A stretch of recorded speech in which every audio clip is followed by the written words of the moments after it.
A hablar despacio para los maestros que vayan a tomar notas. Yo esperaba que trajeran su libreta y su lápiz. Lo primero que hace el escuela es sacar su libreta.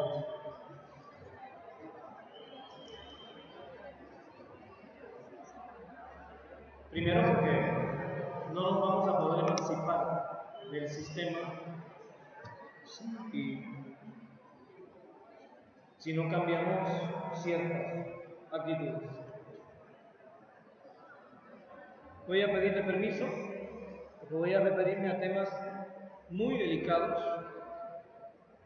Yo soy un anahuaca taíno, no me considero extranjero. Este territorio es el Anáhuac, yo soy un anahuaca, igual que ustedes. De hecho,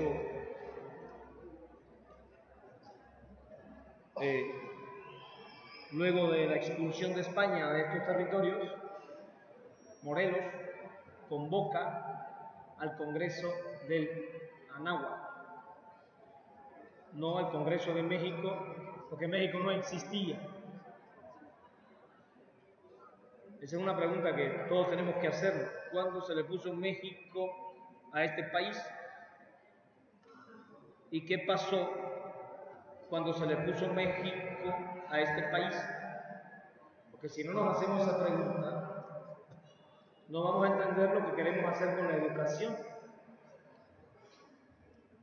Evidentemente, México es un derivado del mexica, y los mexicas eran una de las culturas del Anáhuac. En el territorio del Anáhuac había guaves, chatinos, zapotecas, mixtecas, mijes, que no participan en el nombre del país. Al llamarle México, se invisibilizan las culturas que están detrás. Eso es interesante que lo analicemos, porque el otro día, conversando con un amigo, le decía, no existe la comida oaxaqueña.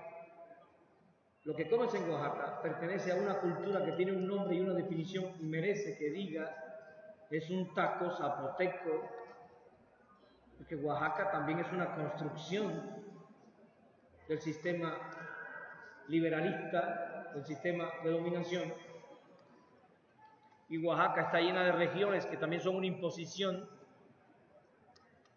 Imagínense ustedes que las regiones de Oaxaca fueron establecidas en el año 1950.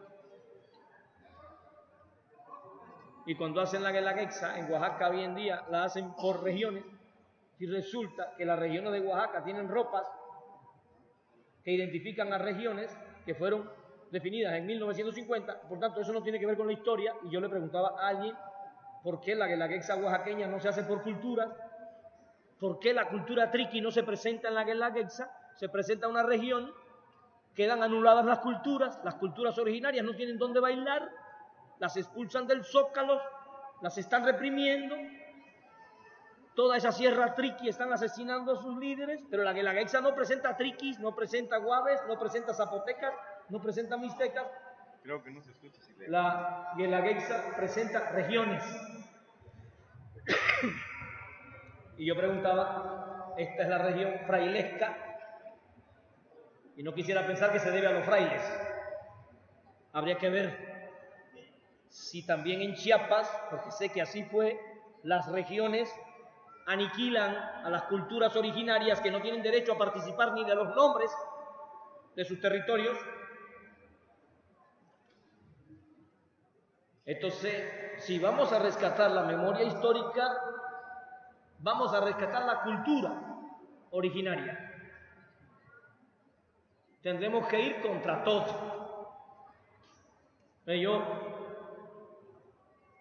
Tenemos un presidente que es maestro, llegó a la presidencia por Morena.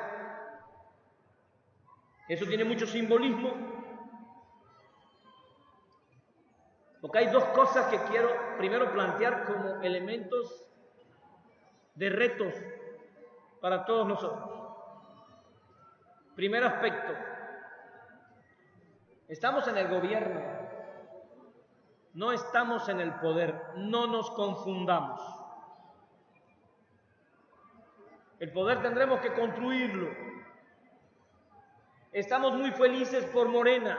Me preocupa que nuestra felicidad obnubile el pensamiento y no seamos capaces de darnos cuenta que tuvimos a Juárez y después de Juárez vino Porfirio Díaz. Explíquenme cómo después de Juárez tuvimos porfiriato por 30 años y el pueblo esperó 30 años para levantarse. Tuvimos a Cárdenas y después de Cárdenas tuvimos gobiernos neoliberales que regalaron lo que Cárdenas nacionalizó y aquí la gente no se lanzó a la calle. La pregunta que tenemos que hacernos es, ¿qué va a pasar después de estos 6 años? ¿Quién viene?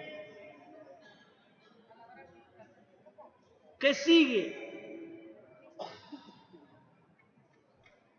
Miremos Brasil. Tuvieron a Lula, a Dilma, sacaron a más de 40 millones de brasileños de la pobreza y Brasil acaba de votar por un fascista. Pusieron a un fascista de presidente. Cuba está retirando los médicos. Millones de personas se van a quedar sin médicos. Se está armando un escándalo porque hay pueblos donde el único médico que hay es el cubano. ¿Y por qué retiran a los médicos? Porque a la escuela médica brasileña no le conviene a los médicos cubanos porque los médicos cubanos no cobran. Les arrebatan el negocio. Ahora quieren regresar a la salud pagada. ¿Y por qué votaron por Bolsonaro? Si salieron de pobre. Lo voy a mencionar porque aquí va a pasar lo mismo. Lula elevó el salario mínimo. Aquí lo van a hacer. Disminuyó el costo de la canasta básica. Aquí lo van a hacer. Disminuyó la corrupción. Aquí también lo van a hacer. ¿Cuál fue el error? No se le dio conciencia al pueblo. Le dieron nivel de vida, pero no le dieron conciencia.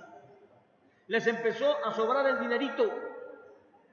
Y cuando les empezó a sobrar el dinero, se fueron a Sam's a comprarse una pantalla plana, una lavadora, una motito.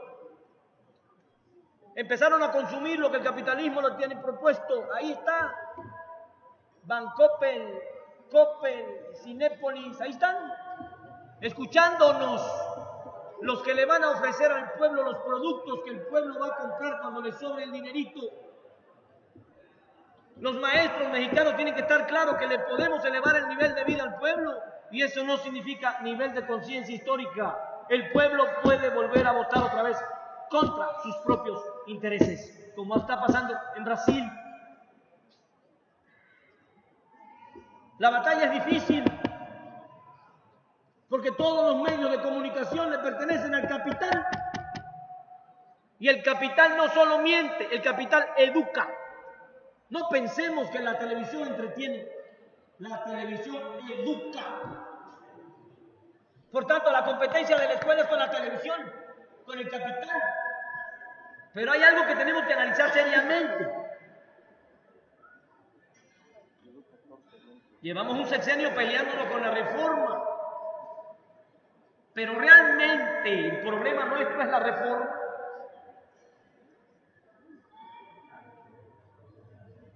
O el problema nuestro es que no tenemos una educación pública que le dé conciencia al pueblo. El problema nuestro es la evaluación de los maestros.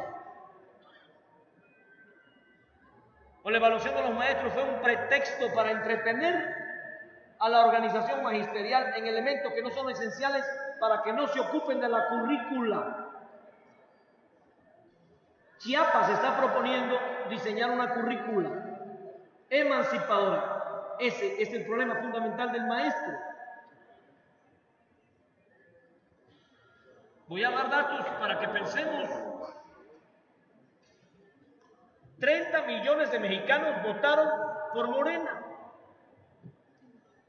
Pero en México hay 54 millones de pobres y 6 millones en extrema pobreza. Son 60 millones, compañeras y compañeros. Eso significa que hay 30 millones de pobres que no votaron.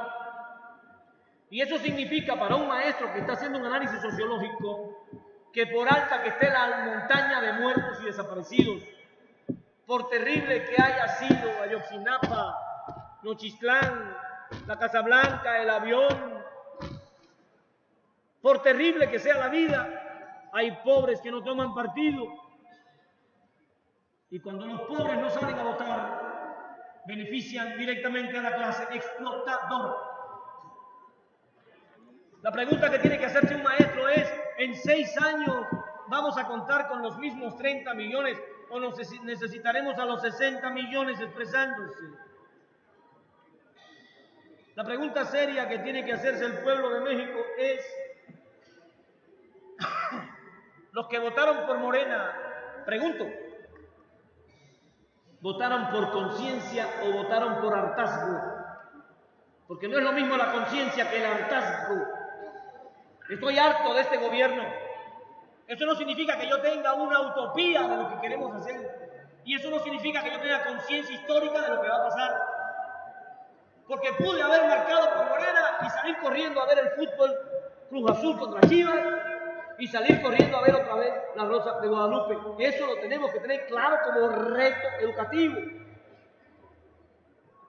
Votar es un acto que no necesariamente es expresión de la conciencia, puede ser expresión del cansancio, de la falta de confianza en los partidos tradicionales. Y si ustedes me permiten dibujarle un escenario posible, en 6 meses aquí va a haber personas que van a decir, a mí Andrés ya me decepcionó, voté por él y todavía mi mujer no me ama. Porque esa es la lógica social que tiene la gente educada por Televisa y por TV Azteca. Están con las manos así esperando que empiecen a llegar las bonanzas. No tienen idea que acabamos de determinar una decisión histórica, emanciparnos. Y la pregunta es, ¿emanciparnos de quién? ¿De quién? Háganse esa pregunta. Porque dice Morena que va a acabar con la corrupción. Buenísimo, eso no molesta a nadie. A Trump no le molesta. Dice Morena que va a ser un gobierno austero. Eso no le molesta a la reina de Inglaterra. Pero si Morena construye 2 refinerías, ¿qué intereses creen ustedes que se van a afectar? ¿Qué país del mundo se va a enojar? Si Morena estimula la producción del campo y dejan de entrar a México las manzanas gringas que además no pagan impuestos, ¿quién se va a enojar? Si Morena estimula la producción de maíz y dejamos de comprarle maíz a los Estados Unidos, ¿qué intereses se van a afectar? Si realmente queremos la emancipación económica y sabemos que el 80% de la economía de este país está amarrada con la economía del imperio más grande de la historia y queremos emanciparnos, ¿qué intereses se van a afectar? ¿Qué acaba de ocurrir? Decidieron no hacer el aeropuerto y enseguida los bancos disparan, devalúan a la moneda mexicana. Eso es un ejemplo de lo que nos va a pasar. Eso fue una represalia para que entendamos que el valor de la moneda no lo pone Dios ni la casualidad. Hay un Banco Mundial y un Fondo Monetario Internacional que define el precio de las monedas nuestras. ¿Por qué razón la moneda de Guatemala, que es un país cuya economía ni siquiera se puede comparar con la de esta economía, ¿por qué esa moneda vale más que la nuestra? ¿Por qué en medio de la crisis imperialista más grande de la historia de los Estados Unidos, la moneda mexicana se devaluó? Si la moneda mexicana se devalúa, significa que los gringos le pueden comprar a ustedes el mismo petróleo con menos dólares. Las manzanas y el maíz más caro.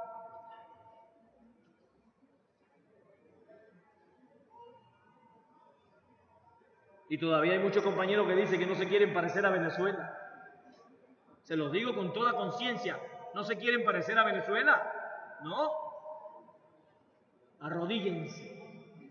Es la única manera.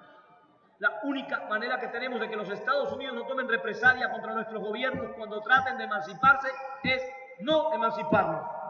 Arrodillar. ¿Por qué los bancos deciden darle ese golpe a Andrés? Primera razón, la banca mexicana es privada y el gobierno no tiene control. Segundo elemento, ¿a quién responde la banca privada? ¿Al capital? No a nosotros.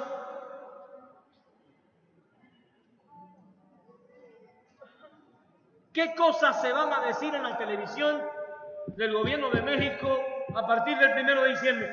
¿Buenas o malas? Malas.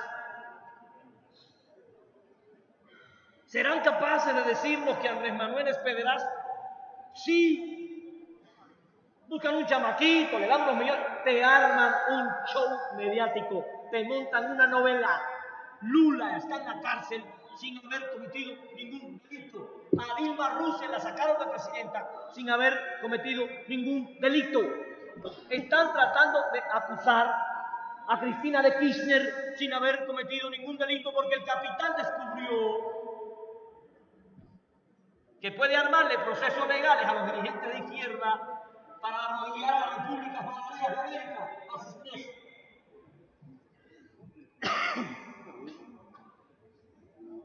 Aquí lo complicado no es lo que hagan los Estados Unidos,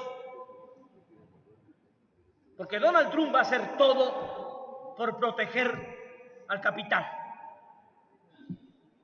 Aquí lo complicado es que el pueblo nuestro pueda comprender o no lo que está ocurriendo. Porque si mañana deciden que no va a haber pasta dental, y yo soy cubano, yo me lavaba la boca con bicarbonato de sodio por muchos años, porque el capital decidió que a Cuba no entraba ni un grano de maíz, ni un grano de frijol, nada.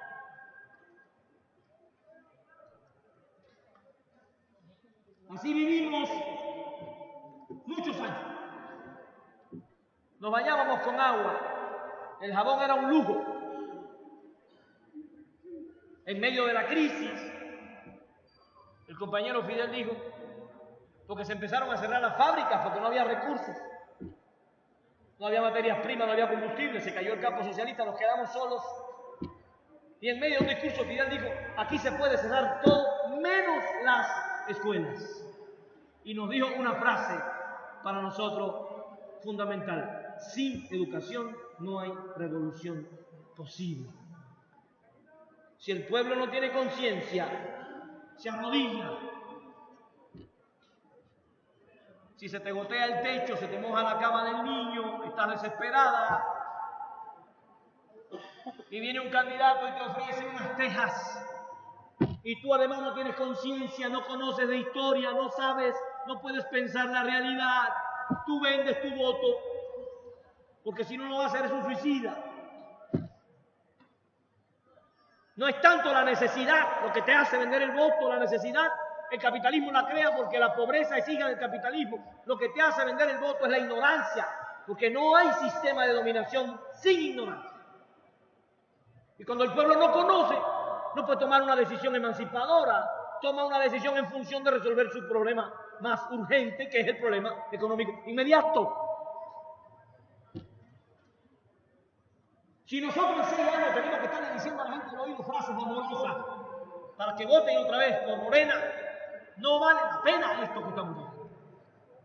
Nosotros necesitamos en 6 años un pueblo con un nivel de conciencia suficiente para que pueda tomar decisiones sin campañas políticas pequeño-burguesas y desgastantes, donde se agota el erario público pagando anuncios de 5 minutos, de 2 minutos, de medio minuto. Un pueblo educado no necesita anuncios de medio minuto. Un pueblo educado puede votar sin Televisa y sin TV Azteca, porque no lo pueden engañar, no lo pueden manipular. Ahora la pregunta es, ¿cómo lo vamos a educar? ¿Con la currícula que tenemos? Vamos a educar al pueblo con la educación que le hemos estado dando durante todos estos gobiernos neoliberales. El problema fundamental no es la reforma de Peña, es la educación que el imperialismo nos está heredando, porque es muy preocupante que cuando deroguen la reforma, digamos, vencimos y regresemos a la escuela a hacer lo que estamos haciendo. A mí me queda claro que Chiapas tiene una idea muy fuerte y es fundamental. Deroguen o no la reforma, nosotros tenemos que construir una educación de este territorio, para este territorio y por este territorio. Nos vamos a emancipar con nuestras propias fuerzas, con nuestra conciencia y con nuestros maestros. No necesitamos ni a Nuño, no necesitamos a nadie para que estos maestros de Chiapas puedan pensar su emancipación con cabeza propia. ¿O no?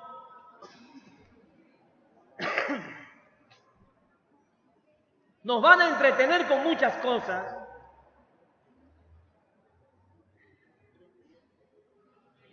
Yo creo que todas las batallas son importantes, hay que echar para atrás la reforma, pero hay que echar para adelante el modelo educativo de Chiapas o estamos perdidos. Es un análisis que tenemos que hacer.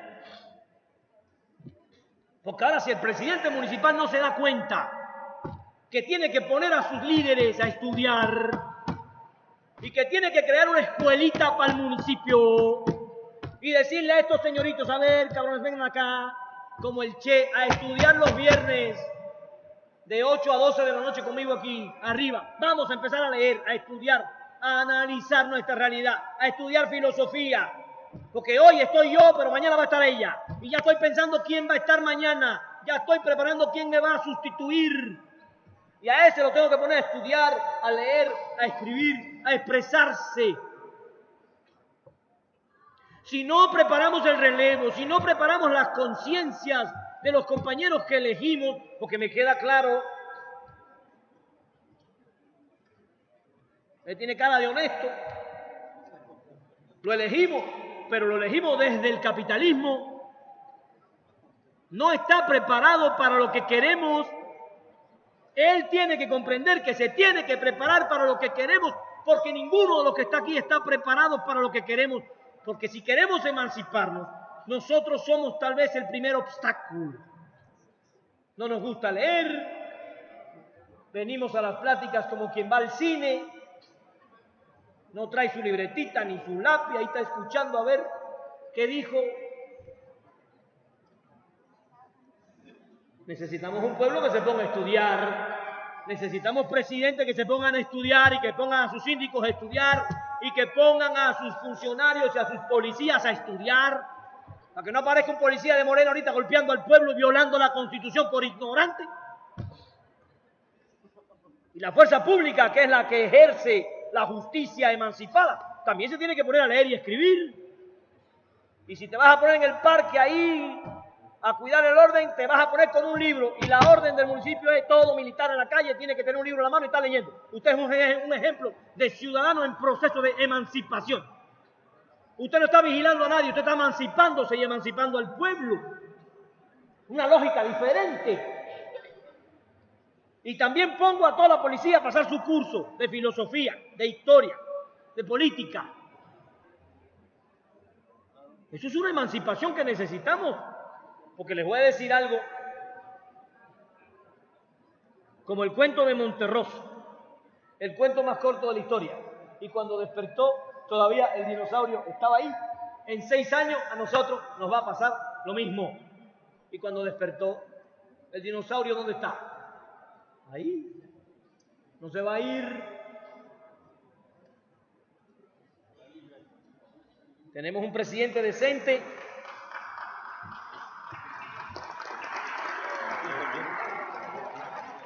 estoy explicando. El proceso educativo es en todos los niveles. Educación de maestros, educación de padres, educación de cuadros políticos. Todos tenemos que someternos a un proceso de educación que nos descolonice y nos saque de la subordinación al sistema consumista del imperialismo.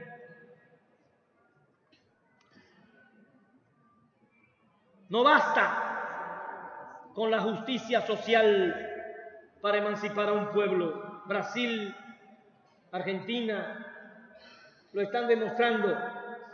Les dieron justicia, pero no les dieron conciencia. Y a la vuelta de la esquina regresaron otra vez al capitalismo voraz.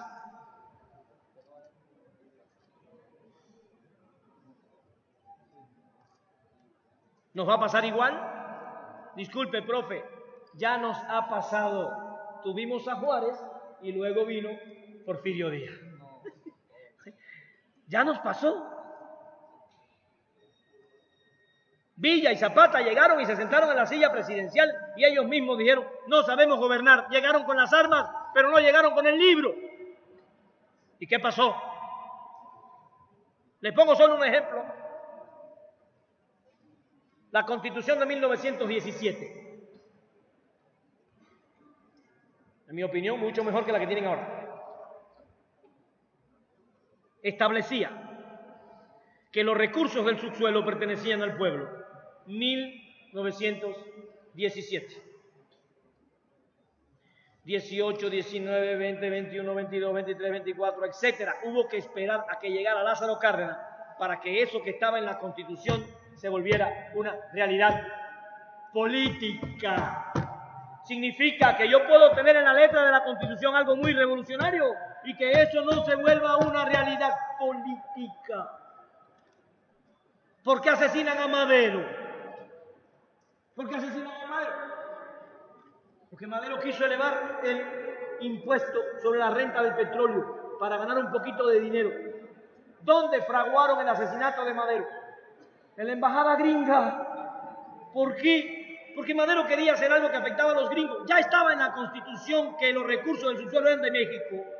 Madero no quiso nacionalizar, lo que quiso fue elevar un poquito el impuesto y lo asesinaron. ¿Quién? El verdadero dinosaurio está fuera de sus fronteras. Lo que ustedes llaman dinosaurio es un chihuahua al servicio del dinosaurio. Que cuando el dinosaurio chifla, el chihuahua corre, mande patrón.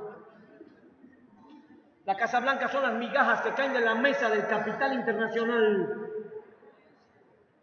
a los bolsillos del chihuahuita. Y el dinosaurio ha puesto de presidente a lo más fascista que tuvo.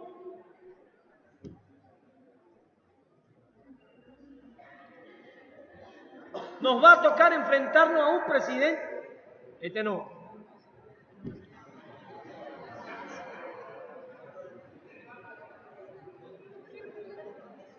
que está del otro lado. Ese que está diciendo que la migración no pasa. Aclaro un punto en 5 minutos y paso directamente al tema.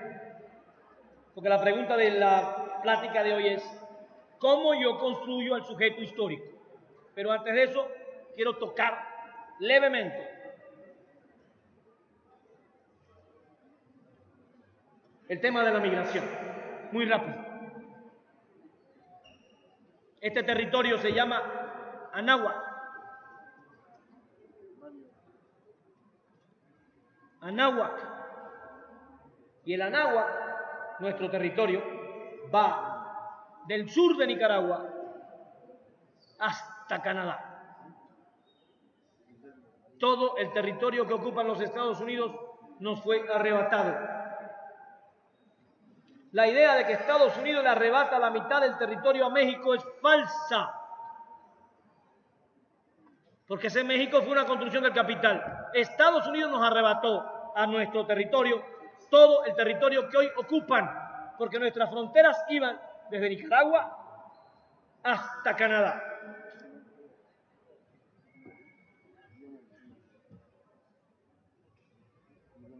Yo soy un taíno del Caribe, porque las culturas del Caribe eran las culturas taínas. Yo pertenecía a la náhuatl, comerciábamos con las culturas de la náhuatl. Las fronteras fueron creadas por el capitán. Primer elemento. No son migrantes, están atravesando su propio territorio. Segundo elemento importante. No pertenecemos a territorios pobres. No digamos más eso. Tal vez somos el continente más rico del mundo. Yo lo he dicho en otras pláticas. Lo voy a decir aquí porque es la primera vez que vengo. En nuestro territorio, lo que nos han dejado del Río Bravo a la Patagonia, somos 33 países. 3. ¿Saben cuántas bases militares norteamericanas tenemos? Entre nuestros 33 países. 80. ¿Por qué? ¿Por qué tantas bases militares gringas? Primero, porque poseemos el recurso más vital de la vida. Somos el continente que tiene mayores reservas de agua del mundo.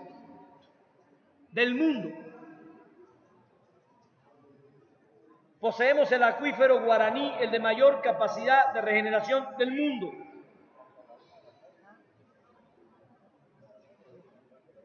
Hay estudios en Estados Unidos para llevar agua del acuífero de Chiapas hacia allá. Busquen hoy con sus alumnos, o mañana, el lunes, en internet, crisis de agua en los Estados Unidos, para que tengan idea de a qué problema nos estamos enfrentando. Busquen crisis de agua en Estados Unidos, crisis del agua en los estados del sur de los Estados Unidos. Se están quedando sin agua. Así de fácil la Coca-Cola se está posesionando nuestras aguas, por supuesto en el estado de Chiapas, que es un acuífero natural riquísimo.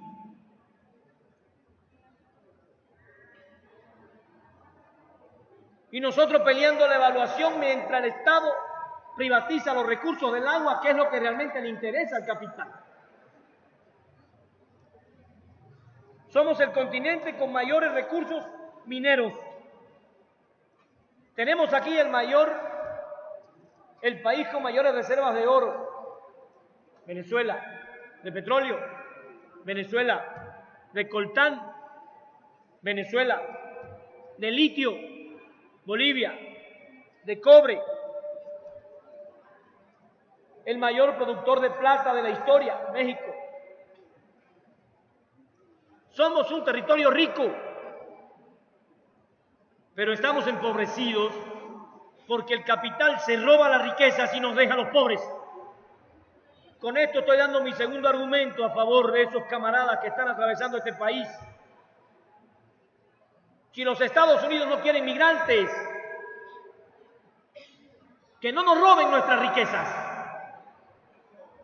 que no nos roben la posibilidad de humanizar y sacar de pobre a nuestros pueblos.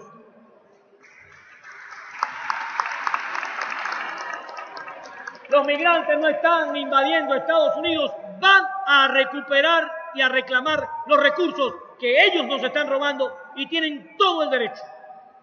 Ese también es nuestro territorio. Se están enriqueciendo con nuestras riquezas. Bueno, nosotros tenemos que ver a los migrantes como pobres igual que nosotros, desesperados igual que nosotros, hambrientos igual que nosotros, explotados igual que nosotros, enfrentándose al mismo enemigo histórico al que nos enfrentamos nosotros, el imperialismo norteamericano. Si no, no vamos a entender lo que está pasando. No nos vienen a robar el trabajo, no nos vienen a robar las riquezas, Los migrantes no vienen a apoderarse de las minas, los migrantes no vienen a apoderarse de las reservas de agua. Los que se están robando la riqueza son otros. Los enemigos son otros, no son ellos. Hagamos como Jesús, que alcance el pan y el vino para todos, porque hay suficiente. Pero a veces nos gana el egoísmo en el que nos educa el mismo sistema. Entonces,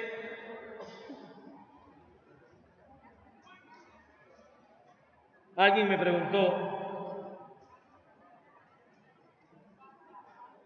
¿y si los están usando contra nosotros? ¿Y si realmente están creando ese fenómeno para crearnos crisis a nosotros? La respuesta es esta. Ningún migrante nos crea una crisis. La crisis ya la tenemos y nos la creó otro. Ningún migrante nos va a meter a pobres. Ya somos pobres y nos empobreció otro.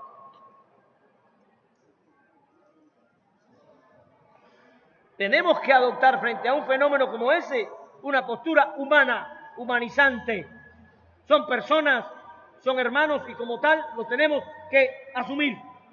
Porque si no estaríamos copiándole la política genocida al imperio.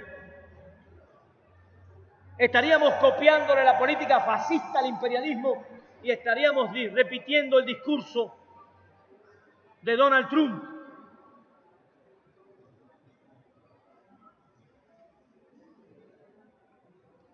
Una amiga me decía, es que no me gusta la forma en la que lo están haciendo. Y le pregunté, ¿cómo? Organizadamente, porque ustedes son los que más migran. Pero desorganizadamente, por eso los matan en la frontera. Si todos los mexicanos que migran se pusieran de acuerdo y se fueran juntitos, sería muy difícil. Y realmente evidenciaríamos el problema real que tenemos nuestros pueblos. Y es que el imperialismo se roba los recursos, nos genera la pobreza y después levanta un muro para que esos pobres no vayan a reclamar los recursos que les roban. Porque esa es la esencia real de la migración. ¿No? Ahora voy a la pregunta fundamental del tema. ¿Qué es el sujeto histórico? Nosotros que estamos aquí, ¿somos sujeto histórico? ¿O alguno vino porque le dijeron vas, porque vas? Y aquí está. ¿Qué es sujeto histórico? Para comenzar, dejo claro que todos participamos de la historia, querrámoslo o no. Los 30 millones de pobres que no votaron también participaron de la historia. Y los 30 millones que votaron participaron de la historia. Pero hay una diferencia fundamental entre los 30 que no votaron y los 30 que sí votaron. ¿Cuál es la diferencia fundamental entre los 30 millones que votaron y los que no votaron? Que los 30 millones que salieron a votar tomaron partido en función de sus intereses frente a la historia. Se definieron frente a la historia. Empujaron la utopía. Los 30 millones que no votaron tomaron partido a favor del explotador. Tomaron partido a favor del que los explota y los empobrece. Por eso a esos 30 millones que no votaron, digo, no son sujetos de la historia, son arrastrados por las circunstancias, manipulados por su propio explotador. Para mí, sujeto histórico significa tres cosas. Y es lo que quiero explicar como modelo, incluso pedagógico para el proyecto escolar. Porque yo pienso que la primera función de la escuela en el modelo educativo de Chiapas es educar a un sujeto histórico. Que salga de la escuela un sujeto histórico con ciertas características tales que no se ponga de rodillas nunca más. Que salga de la escuela un niño, un sujeto histórico con tales características que no lo puedan manipular nunca más. ¿Cuáles son esas características? Es lo que quiero explicar. El primer elemento del sujeto histórico que yo defiendo es que para ser sujeto histórico hay que tener, en primer lugar, conciencia histórica. Conciencia histórica no es saber historia. Usted puede saber historia y no tener conciencia histórica. Fíjense cómo lo digo. Puede haber una persona escribiendo libros de historia para favorecer el capital, para someterlo. Conciencia histórica no es saber historia. Aclaro, maestros, el niño puede sacarse un 10 en historia y no tener conciencia histórica. ¿Cuáles son entonces los 3 elementos que yo ubico dentro de la conciencia histórica? Primero, conciencia histórica es, en primer lugar, para mí, conocer el despojo. Conocer el despojo. ¿El despojo de qué, profe? ¿El despojo de qué? El despojo de 3 cosas fundamentales. Primero, el despojo del territorio, que hoy todavía continúa.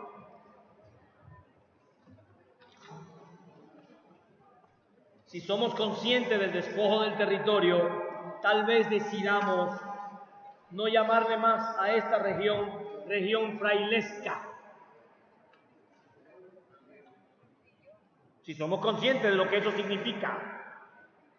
Una de las primeras cosas que está haciendo Bolsonaro en Brasil es desmontando todas las estatuas del Che Guevara. Él sabe lo que está haciendo. Sin embargo, nosotros por ahí tenemos las estatuas a Porfirio Díaz, a Hernán Cortés. Pero nosotros a veces no tenemos idea de lo que estamos haciendo. Ellos saben lo que hacen, nosotros a veces no.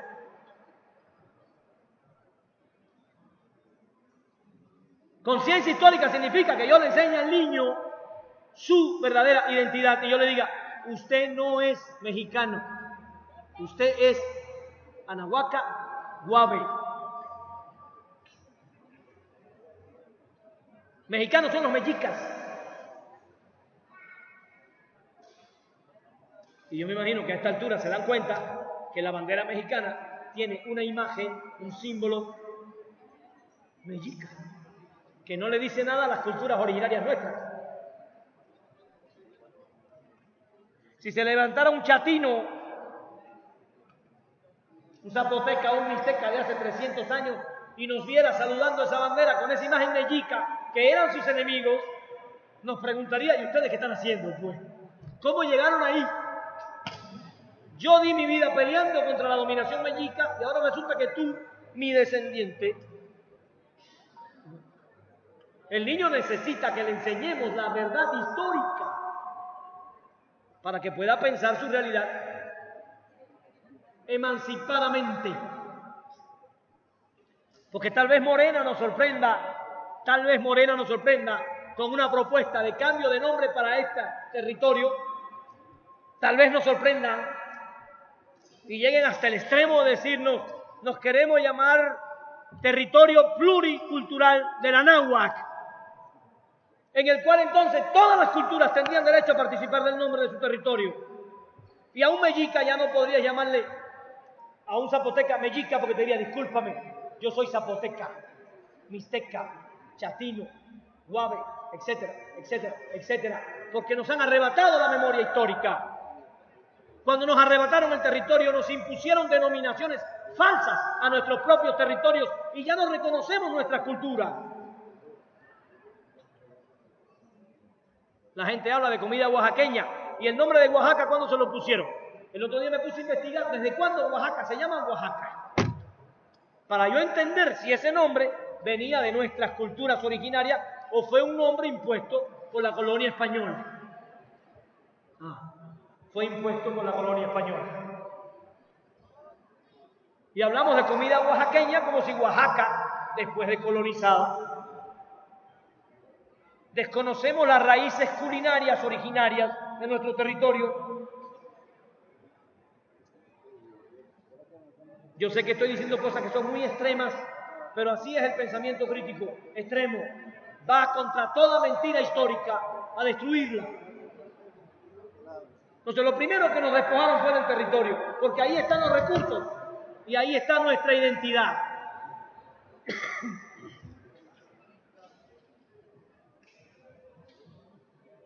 La conquista de México es falsa.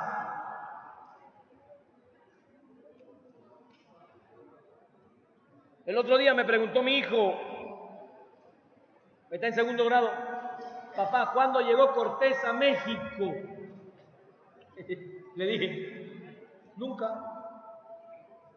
Pero dice mi maestra que en el 1519, explíquele a tu maestra que México en 1519 no existía. Dile que te diga a qué cultura llegó Hernán Cortés. Y los españoles no tomaron a la gran Tenochtitlán, la tomamos nosotros. Cortés no tenía con qué tomar la gran Tenochtitlán ni tenía la inteligencia para hacerlo. Fueron los 400,000 tlaxcaltecas los que conquistaron la gran Tenochtitlán. Claro, los tlaxcaltecas no reconocieron a su verdadero enemigo, los mexicas tampoco. Los tlaxcaltecas pactaron con España no pagar impuestos. 25 años después de la conquista pagaban tantos impuestos como las demás culturas, porque el rey no tiene palabra, tiene intereses. Entonces le estamos enseñando al niño una historia que está fantaseada por la dominación, que responde a los intereses de la dominación. Y no podemos salvarla al niño con la currícula tradicional. Hay que construir nuestra currícula emancipada y para eso la propuesta educativa de Chiapas, nuestra propia educación. Por eso dije, conciencia histórica es conocer el despojo del territorio y el despojo de los saberes. Nuestra Totelcayolc. Nos robaron los saberes y nos impusieron otros y hoy nos citamos como región frailesca. Nos denominamos con el nombre de aquellos frailes que vinieron a conquistarnos la mente a nombre de Dios y del Rey. Porque nos queda claro que los frailes no vinieron en una expedición antropológica con la intención de comprender nuestra cultura, vinieron con la intención de hegemonizar sus creencias para oprimir a nuestra cultura. Que no nos confundan, no vinieron a humanizar, vinieron a robar, a violar y a despojarnos de nuestras riquezas históricas. No vinieron a traer la palabra de Jesús, vinieron a robar en nombre de Jesús. Porque Jesús fue asesinado por Roma por oponerse a lo mismo que ellos vinieron a hacer aquí. Cuando ellos nos despojan, traicionan al Jesús del Evangelio original del siglo I, a ese Jesús que se levanta contra Roma, al Jesús de Solalinde, al Jesús de Camilo Torre, lo traicionaron con sus actos bárbaros, antiéticos. Samuel Ruiz, con mucho, no voy a mencionar a todos, pero me queda claro. Entonces, conciencia histórica es primero conocer el despojo del territorio, de los saberes y de la voluntad. Nos robaron la voluntad.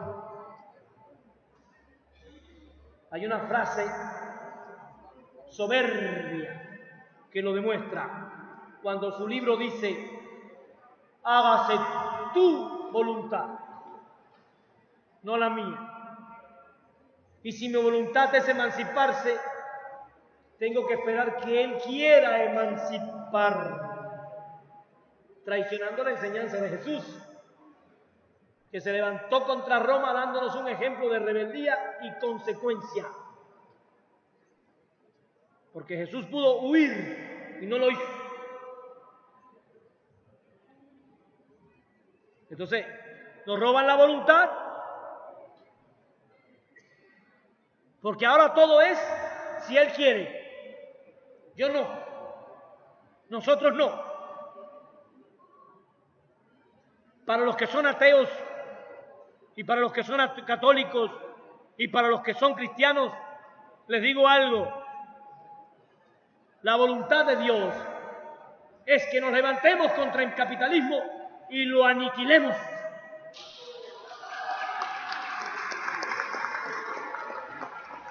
Esa es la enseñanza fundamental de Jesús frente a un sistema de dominación. El hombre tiene que estar en la calle peleando contra ese sistema. Jesús no andaba comprando en Sams ni en Chedraui. Jesús estaba en la calle arriesgando la vida contra Roma. Nos han robado la voluntad y nos han robado con ello el derecho a la rebeldía, a la organización y a la lucha. Y ningún esclavo que no luche merece ser libre. A la libertad no se llega por merecimiento. Como dice José Martí, la libertad se paga por su precio y cuesta muy cara. Y si no estás dispuesto a pagarla por su precio, resígnate a vivir sin ella. Como decía Zapata, si vas a ser águila, vuela. Y si vas a ser gusano, no te quejes cuando te pisen. Estoy diciendo entonces que en la reconquista de la voluntad hay una identidad entre el mensaje de Jesús y el mensaje de Marx. La misión histórica del hombre es rebelarse contra la explotación.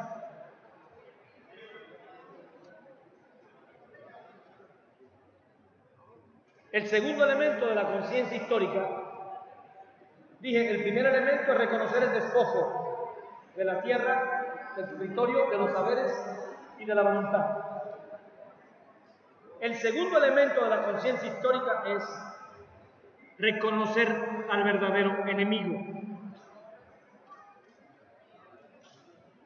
Porque si yo pienso que mi enemigo es el director de la escuela y estoy peleándome con el director de la escuela, si yo pienso que mi enemigo es el supervisor y me estoy peleando con el supervisor, si yo pienso que mi enemigo es el compañero y me peleo con el compañero y el proyecto educativo no avanza, ¿a quién le estoy sirviendo realmente?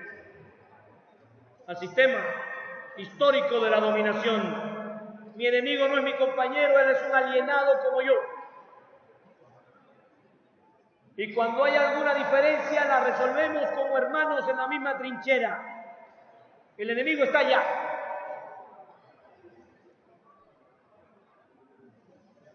Me queda claro que el enemigo a veces compra a alguno de mis compañeros para que hagan la labor de Judas.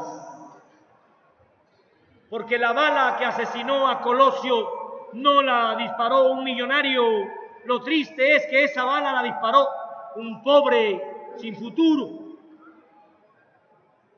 Y la bala que asesinó al Che Guevara no la disparó un millonario. La disparó un pobre sin futuro. Pero quiero dejar claro dos cosas que son fundamentales. Primero, esos pobres que asesinan la esperanza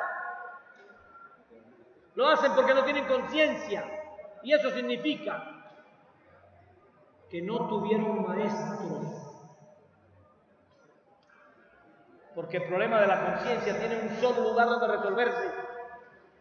Esto que yo estoy explicando aquí lo va a explicar Televisa, lo va a explicar TV Azteca. ¿Cuál es la única institución social que puede explicarle esto a los padres? ¿Cuál? ¿Y cuál es el único intelectual que puede asumir este rol emancipador? El dentista, el cirujano. Hay un solo profesional que está en un lugar histórico fundamental que puede asumir el rol de emancipador.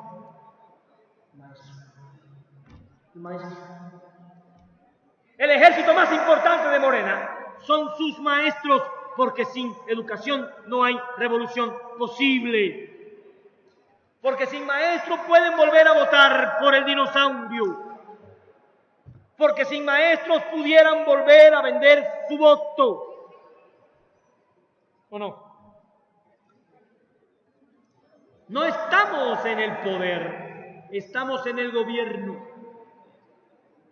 No nos confundamos. Y cuando dice Dussel,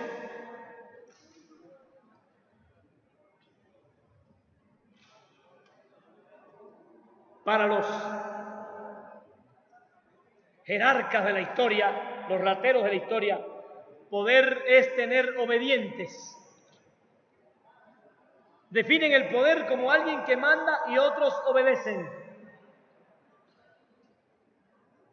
Dussel nos aclara, no, para nosotros el poder es mandar obedeciendo.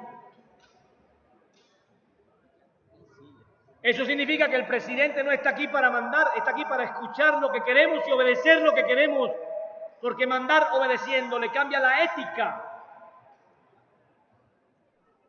Mandato obediente. Pero cuidado, le explicaba yo ahorita a mi hermano, cuidado, camaradas, porque si el pueblo lo que está viendo es la Rosa de Guadalupe, el Chavo del Ocho y el Mañanero, esas cosas, te puede mandar al infierno, como acaba de hacer Brasil, votar por un fascista. No podemos decir que se robaron la elección. Ganaron por más de 10 millones de votos.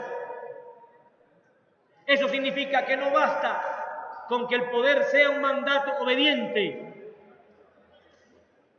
Necesitamos un pueblo que tenga conciencia histórica para que no nos mande al abismo ni a la perdición. Para que el mandato del pueblo sea consciente, necesitamos educar al pueblo. Porque si el pueblo no está educado, nos pudiera decir, nosotros queremos más Coca-Cola. Yo estoy diciendo, el mandato obediente de un pueblo consciente, ese es el verdadero poder emancipado. El mandato obediente de un pueblo culto, que sabe de dónde viene y a dónde quiere ir, ese es el verdadero poder descolonizado.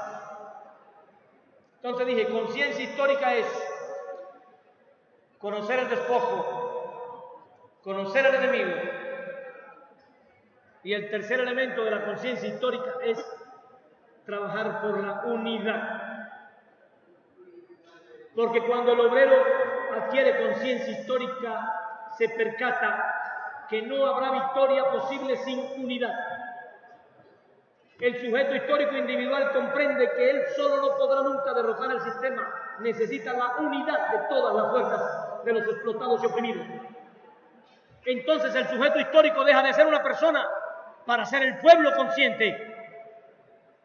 Nosotros en la escuela tenemos que construir un sujeto histórico que pase del individuo consciente a la masa consciente, porque solo la masa consciente puede derrotar al sistema.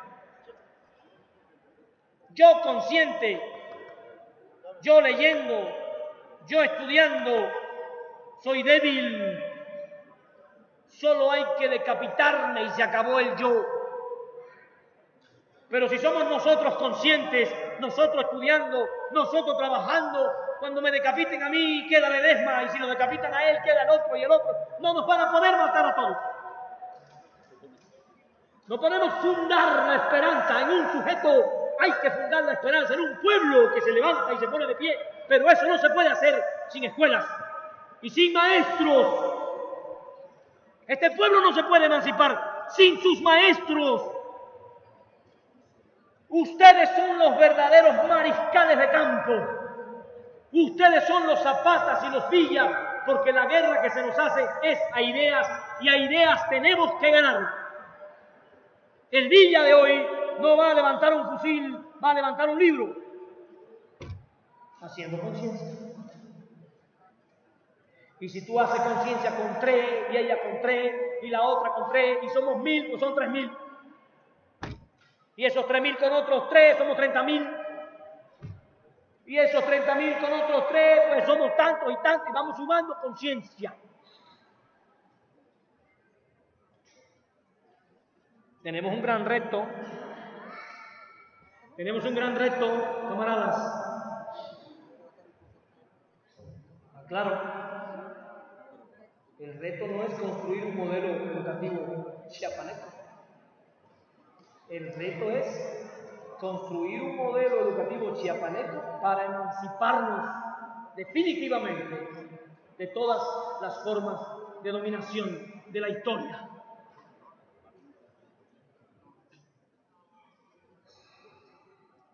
¿Acabó? ¿Dónde está la carpeta?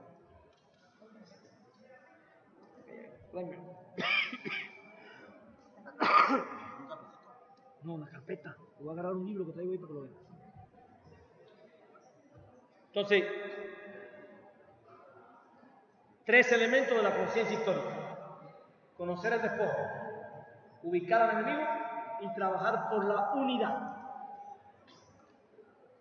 Voy a poner un ejemplo. ¿Qué es esa? La mochila.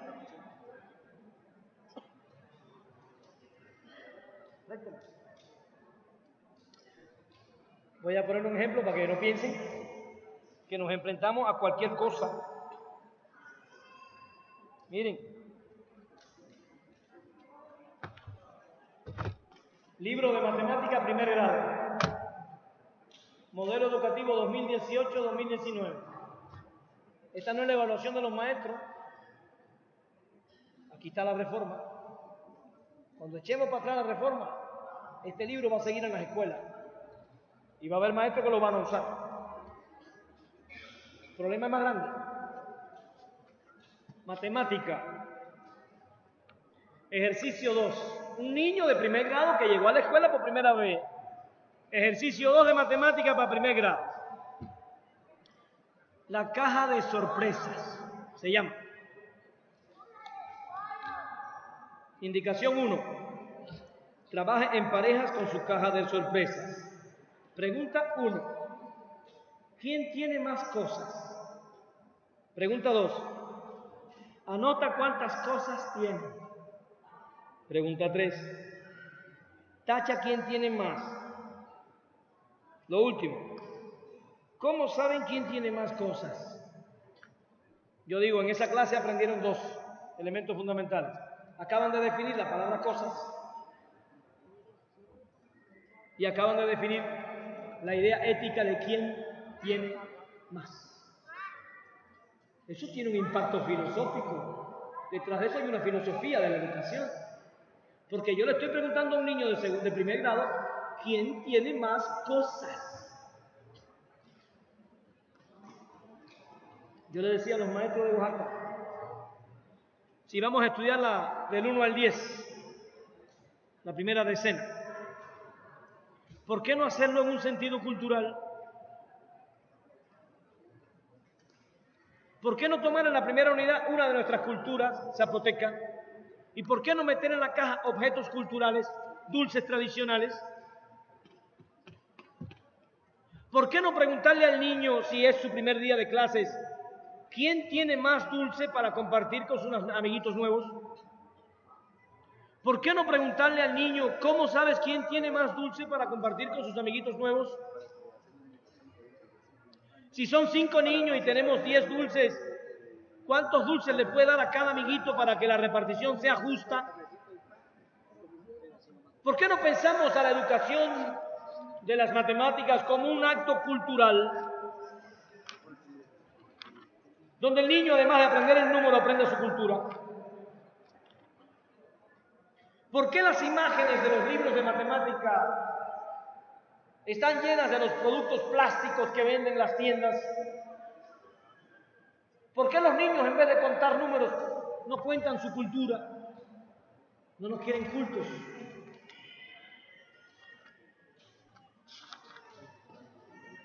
¿Por qué los animales que se trabajan en el libro de matemática, la mayoría de ellos no pertenecen a este territorio. ¿Por qué los libros nuestros, si van a poner animales, no priorizan a las especies que están en peligro de extinción? ¿Por qué si el niño está estudiando la primera decena y quieres poner 10 animales, por qué no pones 10 animales en peligro de extinción? Con su nombre en español y su nombre en zapoteco. ¿Por qué no convertimos al libro de matemáticas en un libro de cultura? No les conviene. Ahí están las imágenes de los animales. Elefantes, leones, rinocerontes, cebras, jirafas. Dios mío, parece un libro para África y no para nosotros. ¿Quién diseñó esto?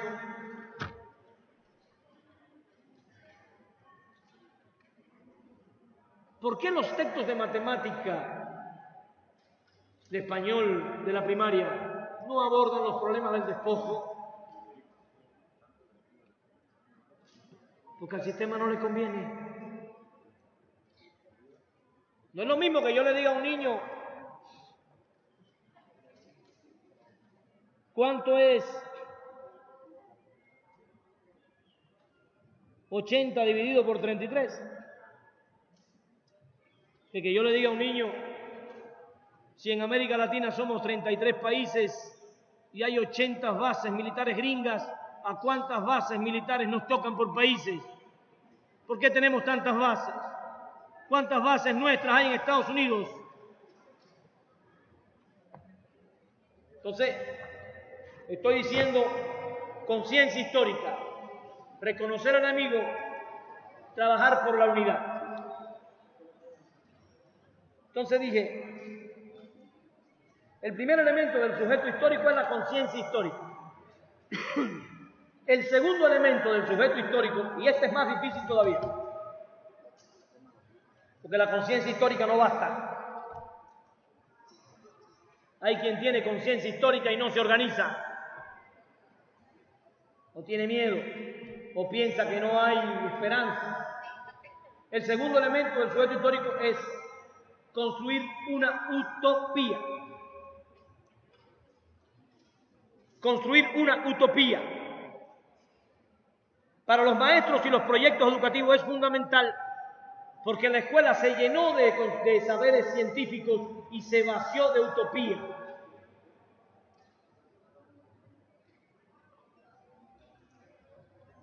¿Qué es la utopía?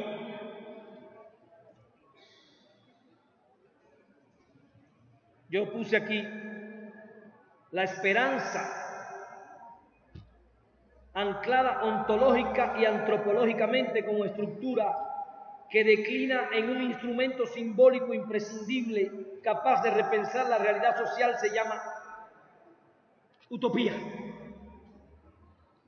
La utopía es aquel aspecto que nos permite soñar el mundo justo que queremos, aunque tengamos hambre, aunque tengamos necesidades. El imperialismo nos arrebata la utopía y nos pone al patrimonio, todo el mundo construyendo un patrimonio. Nadie soñando más allá de tus mezquinos intereses individuales, gente sin utopía. Y cuando miras a Jesús de cerca, cuando miras al Che de cerca, cuando miras a Tupac Amaru, Tupac Katari, a Bolívar, a Sucre, a Morelos, lo que descubres en esos hombres es una gran utopía, un sueño para todos. Bolívar muere buscando un sueño para todos. El imperialismo nos convierte en seres individualistas, egoístas, mezquinos, incapaces de pensar el mundo como un espacio justo para todos. Necesitamos que el niño salga de la escuela con una utopía. Hay que reconstruir la filosofía, el español, la historia, la matemática, para construir la utopía, que el niño salga soñando cabalgar la historia, emancipando a su pueblo. El niño tiene que soñarse Zapata, no basta con estudiar a Zapata. Necesitamos construir una utopía que lo convierta en actor de la historia, y no en un perico que la puede repetir sin hacer nada. Que evidentemente enseñamos historia para que la repitan. no para que la haga. Enseñamos historia para que se la sepa y evaluamos lo que sabe, no evaluamos en historia lo que hace. Nosotros no calificamos al sujeto histórico, nosotros evaluamos un saber histórico abstraído de la realidad histórica y con eso asesinamos la construcción de la utopía en la escuela.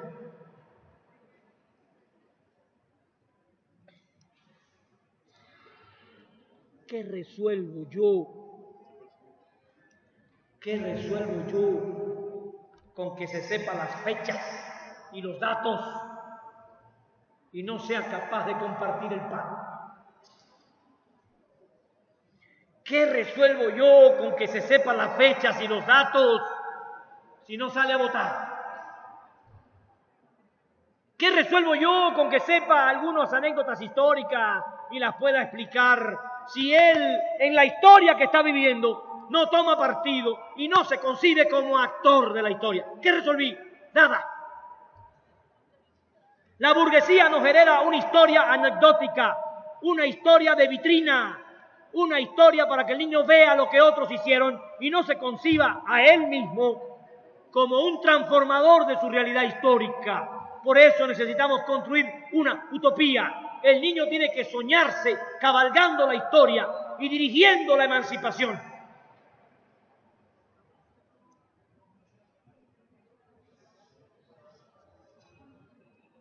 Ahora tenemos que pedirle al presidente un cursito para los cuadros políticos que él tiene, porque la escuela en su momento no hizo lo que tenía que hacer. ¿Sí o no? Y porque los maestros no estamos haciendo lo que tenemos que hacer. No es crítica. Quiero que nos convirtamos en sujetos de la historia. Quiero que seamos capaces de ver la utopía de que este país es uno de los más ricos del mundo y que todos los hombres que viven en este territorio y todas las mujeres pueden vivir dignamente, sin pedir limosna y sin arrodillarse.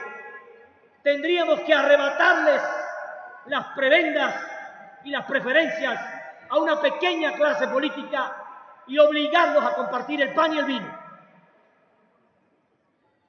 Para eso hay que estar dispuesto a hacer muchos sacrificios. No va a ser fácil.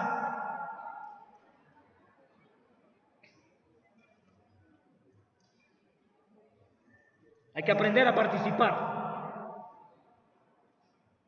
Utopía es montarse en la historia, participar. Por eso está excelente la encuesta del aeropuerto. ¿Quieren aeropuerto o no? ¿No saliste a votar? Después no te quejes. Sal a decidir. Ahora les van a preguntar los 10 programas, les van a preguntar, porque él tiene el deber de educar a este pueblo en la conciencia histórica. Las decisiones fundamentales le tocan al pueblo. Y si el pueblo no quiere participar por estar viendo la Rosa de Guadalupe, será su responsabilidad histórica de él. Pero ahí los maestros cumplimos una tarea: concienciar al pueblo al que le han robado la conciencia histórica para someterlo. No hay dominación sin ignorancia, no lo olviden.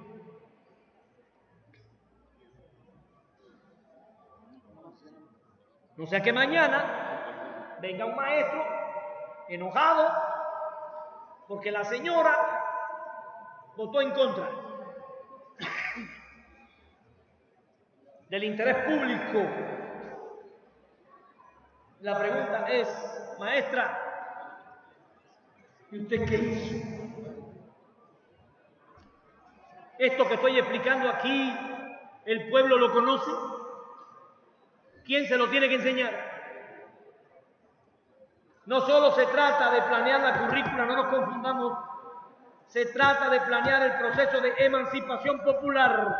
La escuela tiene que asumirse como institución popular, educación emancipadora popular. Hay que planear también el proceso de concienciación de los padres.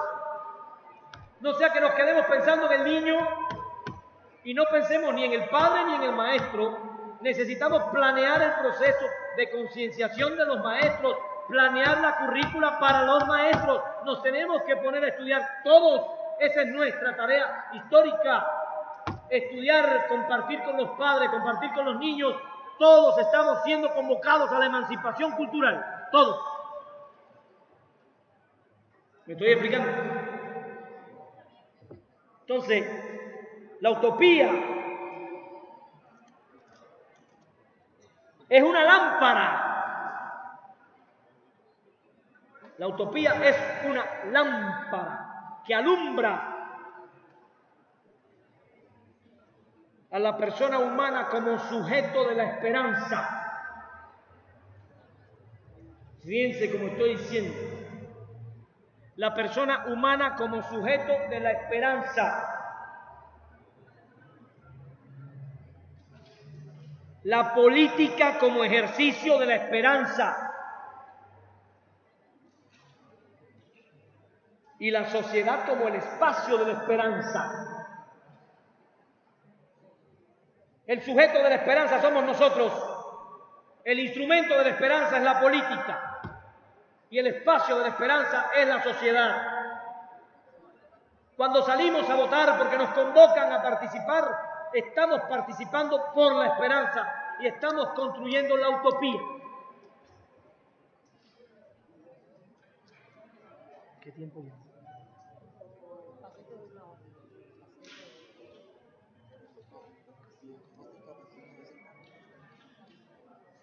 Pero llevo, ¿qué tiempo llevo? ¿No sabes? No, no me digas cómo. ¿Qué tiempo llevo? Lleva 1 hora y 15. ¿Cuánto? 2 horas? Si no debatir.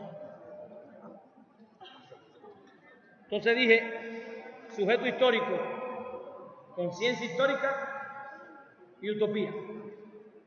Y el tercer y último elemento del sujeto histórico. Repito, tiene más, yo solo estoy dejándolo en 3 para no complicar esto filosóficamente.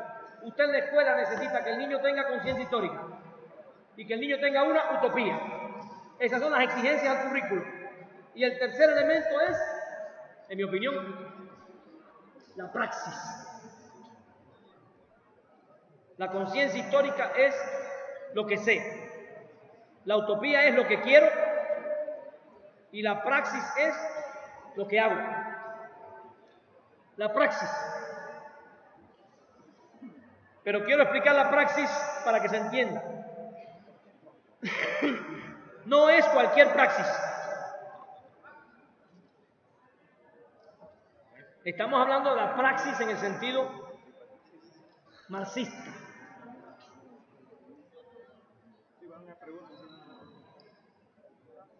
Estamos hablando de la participación de la praxis con 4 elementos fundamentales. Una praxis revolucionaria que porta 4 elementos fundamentales. Esa es la praxis escolar que queremos. Una praxis revolucionaria transformadora que porta 4 elementos básicos. Primero, la praxis que produce un saber emancipado. Le puse el ejemplo con el libro. Es una práctica que produce un nuevo tipo de saber. Un saber descolonizado. Un saber que se enfrenta al saber del sentido común y lo aniquila para poder pasar a construir la utopía. Segundo, una praxis que transforma la realidad. Transforma la escuela, la familia y la comunidad. Estoy pensando, un municipio. No se me pueden aparecer las escuelas ahora, cada escuela con un proyecto emancipador. El proyecto tiene que tener carácter municipal. Nos vamos a reunir a discutir los proyectos educativos a nivel de municipio. Porque a mí me queda claro, por ejemplo, aquí estamos haciendo la plática con primaria.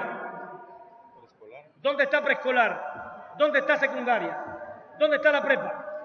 Nos emancipamos los de secundaria, los demás no. Eso no funciona así. Por eso la praxis tiene que ser a nivel de territorio, municipio. Vénganse todos. ¿Cómo le vamos a hacer? Entonces tengo la escuela primaria haciendo actividades en el jardín, la secundaria haciendo actividades en la primaria, los niños de primaria visitando la secundaria, los niños de secundaria visitando el Cobao, todos asistiendo a la biblioteca a ciertas actividades culturales. En la fiesta del pueblo creo un espacio cultural emancipatorio para que las escuelas lleven allí sus productos culturales, poesía, oratoria, danza, música, Estoy seguro que los padres van a ir a ver a sus niños. Estoy hablando entonces de un proceso de crear una nueva tradición. Las tradiciones que nos hereda España generalmente son tradiciones católicas, apostólicas y romanas subalternas.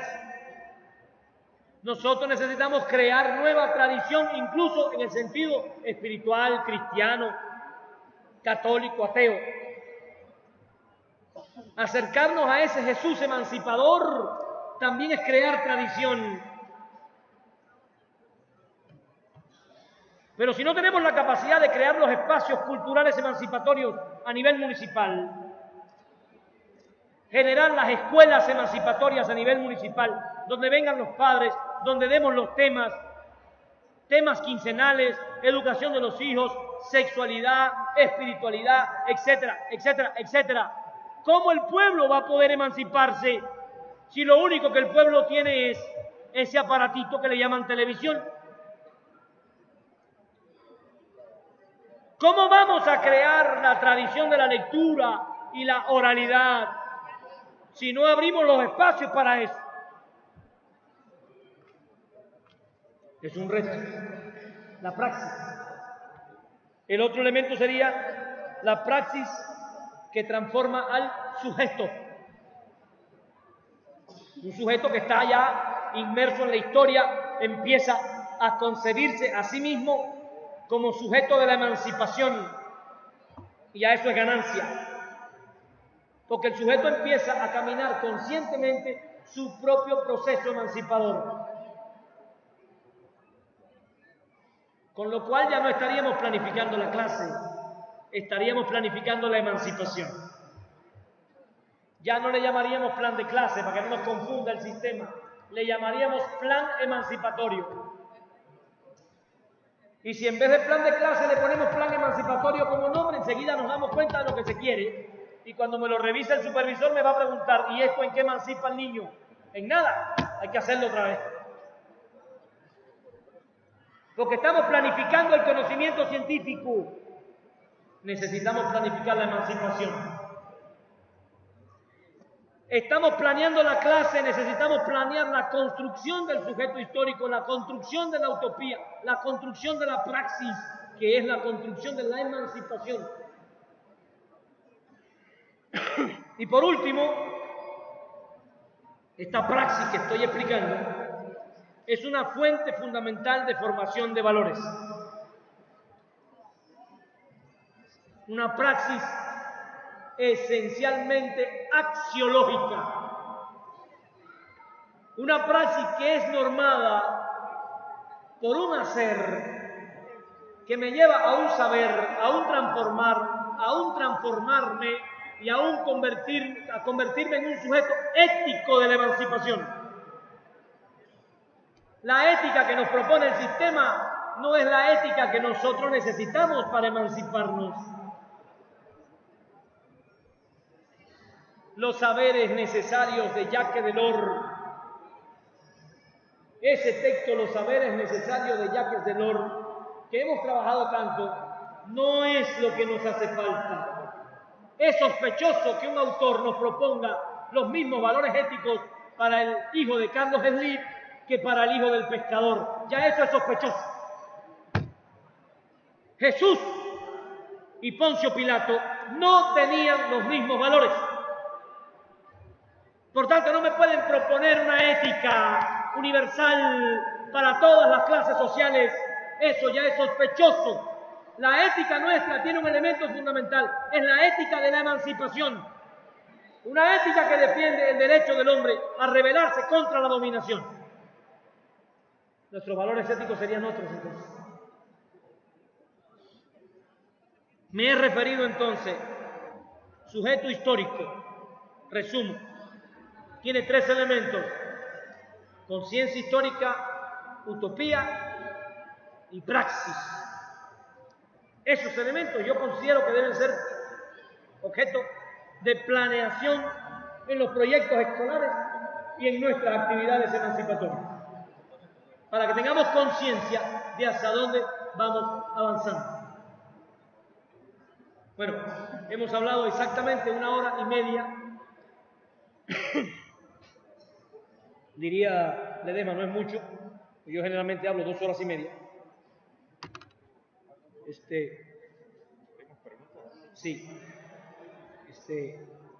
Me siento un poco afectado la voz y además.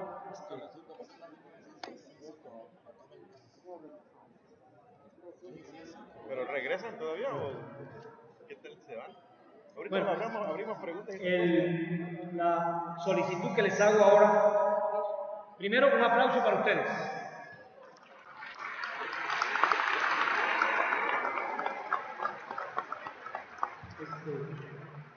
Segundo, yo me llamo Miguelito, nada de doctor o esas cosas. Solo me dice doctor la gente que ya es muy lambiscona.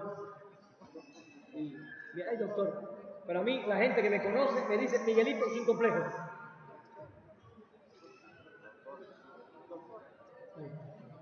Miguelito, les voy a pedir, los voy a invitar por favor a que escriban todos una pregunta. Yo sé que es difícil porque estamos saliendo de la pedagogía de las respuestas. Los maestros no nos dejan preguntar, hay que responder lo que él explica. Ahora queremos que cada uno de ustedes elabore una pregunta y escuchar qué preguntas tienen sobre el tema para saber cuál es la ruta en la que tenemos que avanzar. A todos, por favor, los invito amablemente, humildemente, a que elaboren en su cabeza, en su texto, una pregunta para empezar a debatir. Escrita, ¿no? Para que... Ajá, puede ser oral o escrita. Ajá. Por favor, adelante. Tú diriges el show. Bien.